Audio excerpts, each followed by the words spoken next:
Regards to actor Naseeruddin Shah, who's in the eye of the storm at the moment. He's spoken out after being disinvited from a literary Urdu session, Jahan-e-Urdu, at the last moment. It was to be organized by the Urdu department of the Mumbai University. In an op-ed, Naseeruddin Shah has said that the university gave no reason for the cancellation and announced to the audience that he had refused to attend. He's also clarified that he has never praised the self-proclaimed Vishwa Guru and has in fact been critical of his conduct, adding that his narcissism offends him and that he has not been impressed by any of his actions in the last 10 years. This is what Naseeruddin Shah is saying in that op-ed. Let's quickly take it forward with CNN News 18's Pallavi Ghosh, who will be joining me in just a bit. But what's very important is that there are two versions which are doing the rounds in terms of why the cancellation happened. Now, the Urdu department of Mumbai University, which was organizing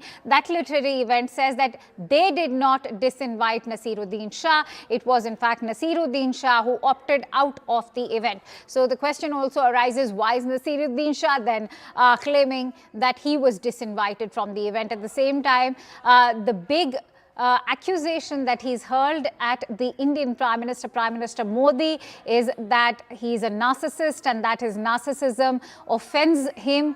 He has not been impressed by any of his actions in the past 10 years. He's referred to Prime Minister Modi as a self-proclaimed Vishwa Guru. Let's quickly go across to Pallavi Ghosh, who's joining me on the broadcast. So Pallavi, two versions of the cancellation with no clarity and that scathing attack directed towards Prime Minister Modi. What is one to make of this?